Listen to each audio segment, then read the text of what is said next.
Welcome to another day of the van life. Today we're on the move again, and because we're in Toowoomba, I thought I would stop in at Golby's Parts to get some stuff for my 1J so I can finally finish that when I go back to Japan. Obviously it's a lot easier to get parts in Australia than it is for me to get them in Japan, so I just bring them over with me in my suitcase. We're about to pull up there and let's see if we can have a look.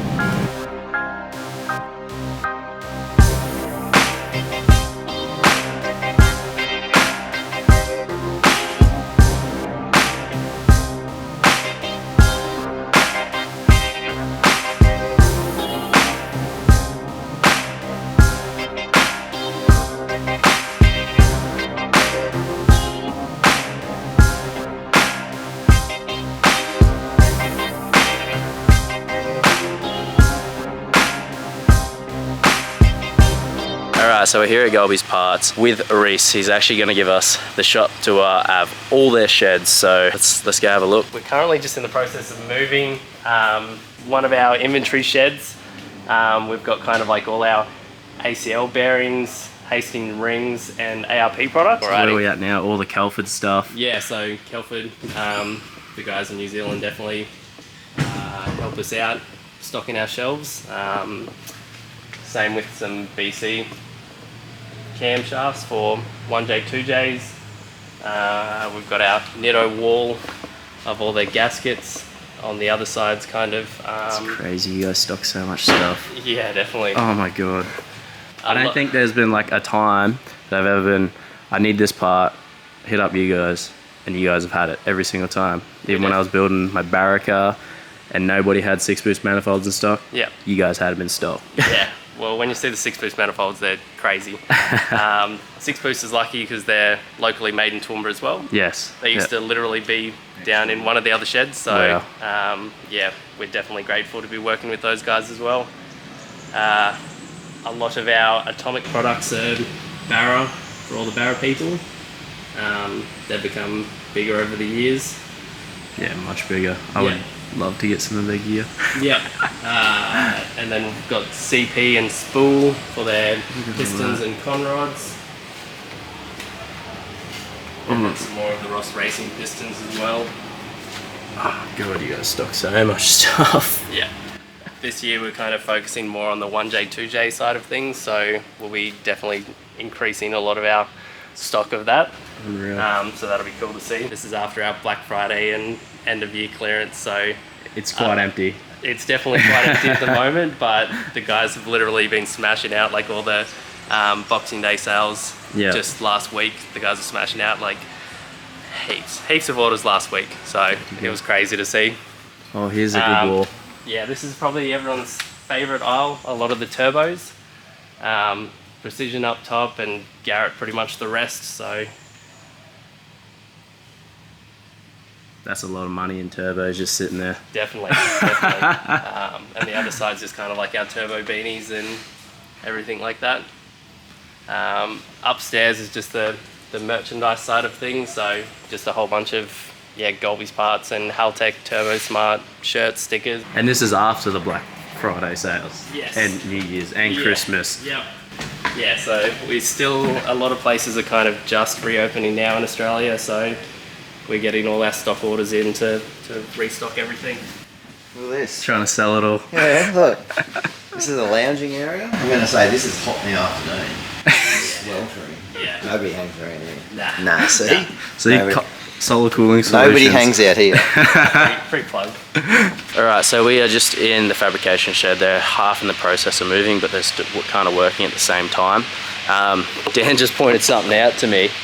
He's got his solar fans in the roof, and this shed is actually really cool. Like, it's cooler than outside. If you got a hot shed in Australia, hit him up and he will, you know, drive to you. It doesn't matter where you are, as long as there's enough jobs, he'll go to you.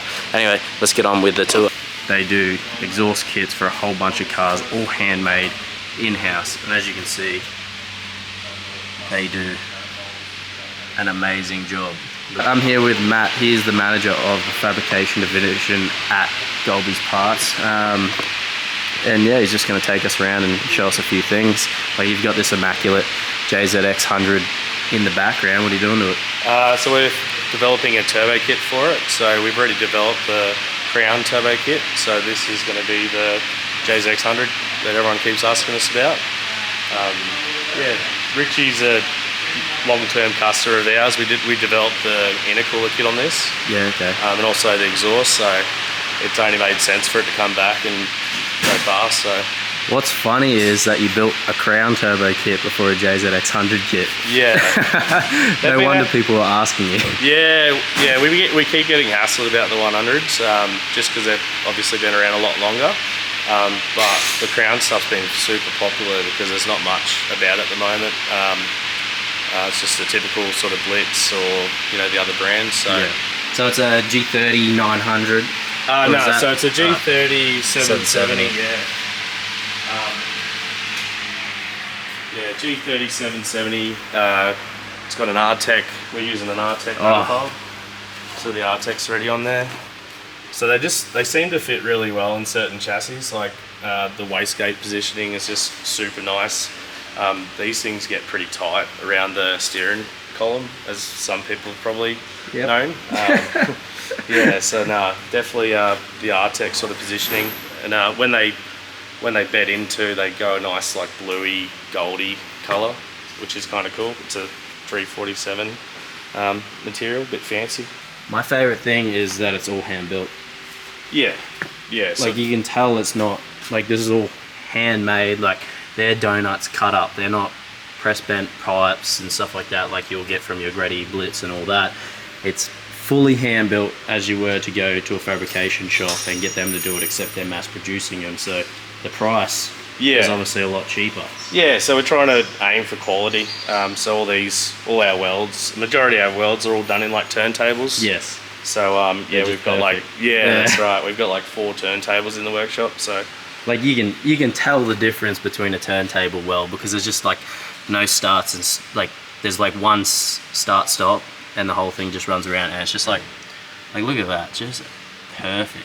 Yeah, the guys are. And then same with the rad pipe. Like it's just there'll be no stopping and it's just the guys do a really good job here. Like that's one of the biggest things we're trying to push is just quality. And yeah, the guys are just super anal when it comes to that sort of stuff, so it's good.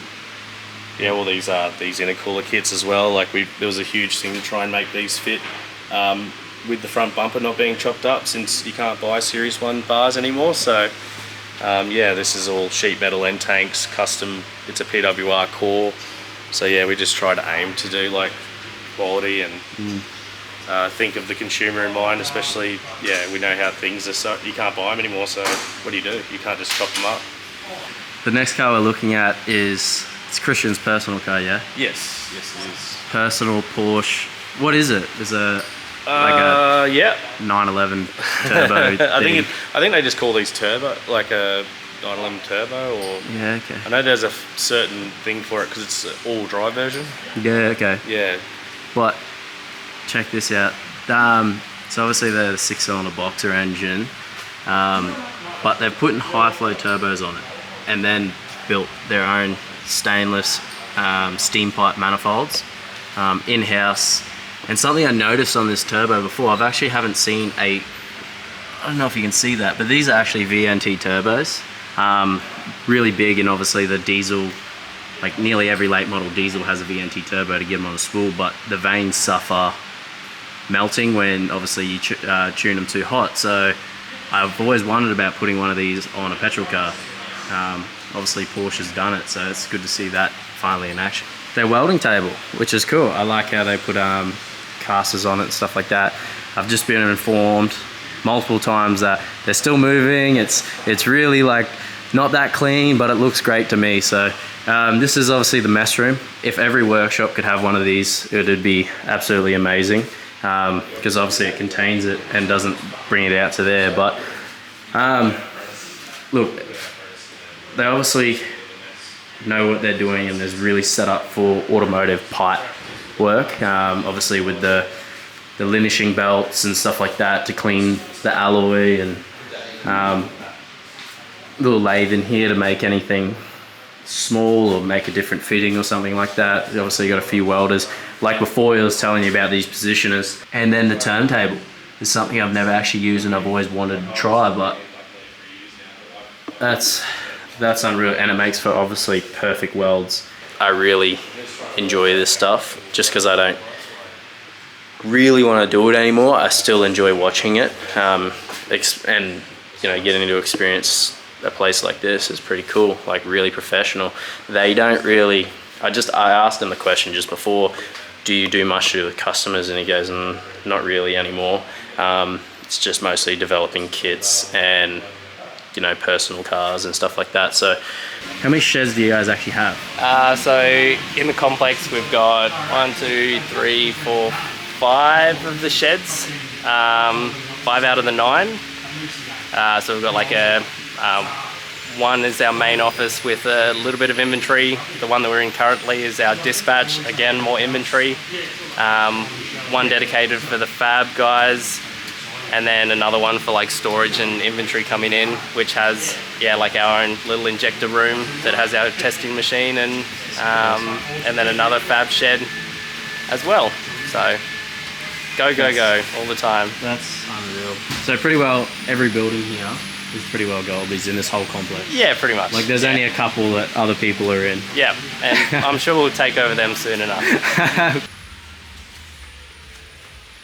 And you guys flow your own injectors here, don't you? Yeah, so we've got all the injector testing machine. And you do match kits, right? So if you buy like a set of 1000 cc's, you guys will actually match them, because they're not always 1000 cc's. They'll be like 998, 996, and then you guys will match all the 996s together and stuff like that. Yeah, so a lot of them we do kind of like 3 stages of testing. Yeah. And from that we'll kind of match them together to be within 1 to 2% of each other.